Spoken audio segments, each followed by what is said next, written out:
ചരിത്രം തന്നെ ഒരു മനുഷ്യനായിത്തീരുന്നു. പുന്നപ്രയിൽ നിന്ന് LP സ്കൂളിലെ വിദ്യാഭ്യാസം കഴിഞ്ഞ് കളർകോടുള്ള UP സ്കൂളിലേക്ക് ശങ്കരൻ്റെ മകനായ VS എത്തുന്നു. കളർകോട് ഒരു പ്രശ്നമുള്ളത്, കളർകോട് സവർണ വിഭാഗത്തിലുള്ള കുട്ടികൾ പഠിക്കുന്ന സ്കൂളാണ്. അവിടെ UP സ്കൂളിൽ ചേർക്കുന്ന സമയത്ത് സവർണ കുട്ടികൾ അച്യുതാനന്ദനെ തല്ലുന്നു.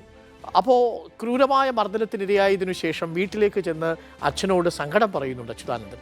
എന്നെ ഇങ്ങനെ കുട്ടികൾ അടിച്ചു, സവർണ കുട്ടികളാണ് അടിച്ചത്. അപ്പോൾ അച്ഛൻ ശങ്കരൻ ഒരു പിടി അരഞ്ഞാണം കെട്ടിക്കൊടുത്തിട്ട് പറഞ്ഞു, നാളെ നിന്നെ ആരെങ്കിലും അടിച്ച് തിരിച്ചങ്ങ് അടിച്ചോണം എന്ന്. തിരിച്ചു ചെന്ന് തന്നെ അടിച്ച കുട്ടിയോട് തിരിച്ച് ഈ പിടിയറിഞ്ഞാണം വെച്ച് മർദ്ദിച്ചു തുടങ്ങുന്നതാണ് ആ വലിയ സമരം.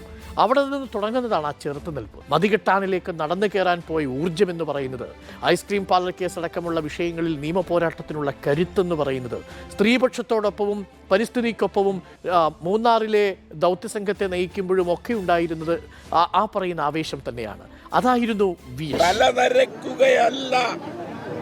എന്റെ വൃദ്ധത്വം, തല നരക്കാത്തതല്ല എന്റെ യുവത്വവും.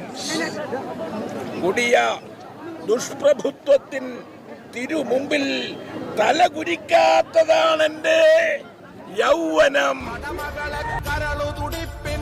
തുടികൊട്ടി ഉണർത്തി വിടർത്തി കരുതലിനൊരു കാവലു പോലെ എരിയും സൂര്യൻ. നെറിയുള്ളൊരു നേതാവുണ്ട്, കനിവുള്ളൊരു കരളതുമുണ്ട്. അഴലകലാൻ കരളു കൊടുത്തേ വെയിലിൻ കൊള്ളി.